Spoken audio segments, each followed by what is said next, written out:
Good morning student. अब हम पढ़ेंगे लेसन नंबर 10 के मीनिंग। लेसन नंबर 10 दामन और पीथीएस। वर्ड्स मीनिंग: दोस्त मीन्स मित्र, प्रार्थना मीन्स विनती, खुश मीन्स प्रसन्न, धोखा मीन्स छल कपट, आंधी मीन्स बहुत तेज हवा, अपमान मीन्स बेइज्जती, अत्याचारी मीन्स निर्दयी या क्रूर, असर मीन्स प्रभाव, छुट्टी मीन्स अवकाश, सजा मीन्स दंड। जनरल क्वेश्चन: राजा ने दामन के सामने क्या शर्त रखी? राजा ने दामन के सामने यह शर्त रखी थी कि उसकी जगह वह किसी और को जेल में रख कर जाए। सच्चा दोस्त किसे कहते हैं? जो मुसीबत के समय काम आए उसे सच्चा दोस्त कहते हैं। दामन समय पर क्यों नहीं पहुंच सका? अचानक आंधी तूफान आने के कारण वह रास्ता भटक गया और समय पर नहीं पहुंच सका। फिर दिए गए वाक्यों में सही या गलत का निशान लगाइए। राजा ने दामन को फांसी की सजा सुनाई। यस, राजा ने ही दामन को फांसी की सजा सुनाई, इसलिए राइट आएगा। अंत में राजा ने पीथीएस को फांसी दी। रॉन्ग। फिर किसने किससे कहा? सही उत्तर में राइट का निशान। मैंने आपका अपमान नहीं किया, ये वाक्य किसने कहा था? दामन ने, पीथीएस ने या राजा ने? तो यह वाक्य दामन ने कहा था, इसलिए राइट का टिक करेंगे दामन ने। दामन ने अपने दोस्त को धोखा दिया है, यह वाक्य किसने कहा था? पीथीएस ने, राजा ने या लोगों ने? तो राइट आंसर आएगा लोगों ने। फिर सही उत्तर में राइट का निशान लगाइए। राजा ने किसे जेल में बंद करवा दिया? पीथीएस को, दामन को या इनमें से कोई नहीं? तो राजा ने किसे जेल में बंद करवा दिया था? तो दामन को। दामन किससे मिलने जाना चाहता था? अपने दोस्त से, राजा से या अपने परिवार से? तो दामन अपने परिवार से मिलने जाना चाहता था। क्वेश्चन: पीथीएस ने दामन की मदद कैसे की? तो पीथीएस ने अपने दोस्त की मदद कैसे की थी? दामन की जगह जेल में खुद रहकर उसे परिवार से मिलने भेजकर पीथीएस ने अपने दोस्त दामन की मदद की। दामन की जगह जेल में खुद रहकर उसे परिवार से मिलने भेजकर पीथीएस ने अपने दोस्त दामन की मदद की। सेकंड क्वेश्चन: अंत में राजा ने दामन को फांसी क्यों नहीं दी? दामन और पीथीएस की सच्ची मित्रता देखकर राजा भाव विभोर हो गया और उसे एहसास हुआ कि दामन जैसा सच्चा दोस्त किसी का अपमान नहीं कर सकता। यह सोचकर राजा ने दामन को फांसी नहीं दी।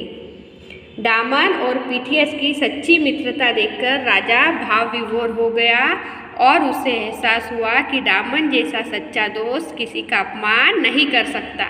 यह सोचकर राजा ने दामन को फांसी नहीं दी। फिर क्वेश्चन नंबर 3, पाठ के आधार पर राजा के बारे में 2 वाक्य लिखिए। तो राजा कैसा था? राजा बड़ा अत्याचारी था। वह छोटी सी गलती के लिए बड़ी सजा देता था। वह सच्ची दोस्ती को देखकर भावुक भी हो जाता था। राजा कैसा था? राजा बड़ा अत्याचारी था। वह छोटी सी गलती के लिए बड़ी सजा देता था। वह सच्ची दोस्ती को देखकर भावुक भी हो जाता था। फिर क्वेश्चन नंबर 5, दामन और पीथीएस पाठ के आधार पर बताएं कि सच्चा दोस्त किसे कहेंगे? तो जो अच्छे बुरे दिनों में निस्वार्थ भाव से साथ दे वही सच्चा दोस्त है। जो अच्छे बुरे दिनों में निस्वार्थ भाव से साथ दे वही सच्चा दोस्त है। फिर आते हैं भाषा ज्ञान। अनेक शब्दों के लिए उचित एक शब्द में निशान लगाइए। तो फर्स्ट है, जो अत्याचार करे उसको क्या कहेंगे? अन्यायी, अत्याचारी या घमंडी? तो उसे क्या कहेंगे? अत्याचारी। क्या कहेंगे? जो अत्याचार करे उसे अत्याचारी। जो पढ़ा लिखा न हो उसको क्या कहते हैं हम? अनपढ़, मूर्ख या विद्वान। तो जो पढ़ा लिखा नहीं होता उसको हम क्या कहते हैं? अनपढ़। जो दूसरे देश में रहता उसको क्या कहते हैं? स्वदेशी, देशी या विदेशी। जो दूसरे देश में रहता उसको हम क्या कहते हैं? विदेशी। क्या बोलेंगे? जो दूसरे देश में जाकर रहते वे विदेशी। जो राज्य करता है उसको क्या बोलते हैं? राजा, भारतीय या बलशाली।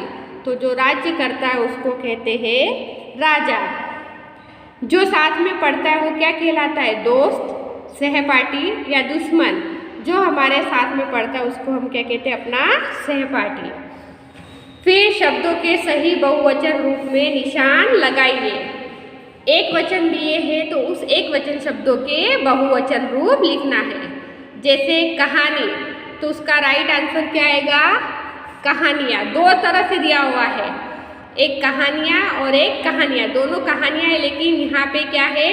या में चंद्र बिंदु लगा है।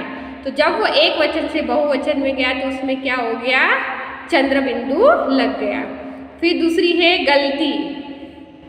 तो फर्स्ट नंबर है गलतियाँ और दूसरा भी है गलतियाँ, लेकिन यहाँ पे क्या है? फर्स्ट नंबर का जो गलतियाँ लिखा है उसमें ई की मात्रा वैसी के वैसी है, बड़ी ई की मात्रा। लेकिन जब शब्द बहुवचन रूप में आता है तो उसमें मात्रा भी बदल जाती है, इसीलिए यहाँ पर सेकंड नंबर का आएगा गलती, या ये है इसका राइट। फिर परेशानी, परेशानियाँ और दूसरा भी परेशानियाँ हैं, लेकिन यहाँ पर न में बड़ी ई की मात्रा है और यहाँ छोटी ई की, लेकिन जब वो एक वचन से बहुवचन रूप में आता है तो उसकी मात्रा भी बदल जाती है, इसलिए कौन सा नंबर का आएगा? सेकंड नंबर का परेशानियाँ। आवाज़, आवाज़ें और आवाज़ों, तो राइट कौन सा आएगा? फर्स्ट नंबर आवाज़ें। आँख, तो फर्स्ट नंबर आँखें और दूसरा भी आँखें, लेकिन यहाँ क्या है? पर चंद्र बिंदु लगा है तो इसमें भी लगेगा, इसलिए क्या होगा? सेकंड नंबर वाला आँखें। फिर क्वेश्चन नंबर 3, अच्छे व्यक्ति में अच्छाई का गुण होता है, ऐसे ही भले व्यक्ति में भलाई का गुण होता है। अच्छाई और भलाई दोनों संज्ञा शब्द है, ऐसे संज्ञा शब्दों को भाववाचक संज्ञा कहते हैं। अच्छाई और भलाई दोनों क्या है? संज्ञा शब्द है। तो इसमें जो आपका क्वेश्चन है उसमें हमको क्या करना है? रेखांकित शब्दों को भाववाचक संज्ञा में बदलकर लिखना है। जैसे फर्स्ट है कमजोर आदमी धीरे धीरे चल रहा था, तो कमजोर का क्या हो गया? कमजोरी। उसी तरह दूसरा शब्द है दामन पीथियस का दोस्त था, तो यहाँ पर क्या हो जाएगा? दोस्त का दोस्ती। क्या हो जाएगा? दोस्त का दोस्ती। तो दोस्त को जब भाववाचक संज्ञा में बदलेंगे तो भाववाचक संज्ञा में दोस्त का हो जाएगा दोस्ती। फिर तीसरा है दामन उदास होकर बोला, तो यहाँ दामन शब्द को आपको भाववाचक संज्ञा में बदलना है, तो उदास का क्या हो जाएगा? उदासी। उदास का भाववाचक उदासी। बुरा काम नहीं करना चाहिए, तो यहाँ पे हमको बुरा को भाववाचक संज्ञा में बदलना है, तो बुरा का भाववाचक संज्ञा में बदलेंगे तो क्या आ जाएगा? बुराई। वह बालक बहुत लंबा है, लंबा को भाववाचक संज्ञा में बदलना है तो क्या आ जाएगा? लंबाई। लंबा का क्या हो जाएगा? लंबाई। इस तरह हमको भाववाचक संज्ञा में बदलना है। कमजोर का भाववाचक संज्ञा में बदलेंगे तो आएगा कमजोरी।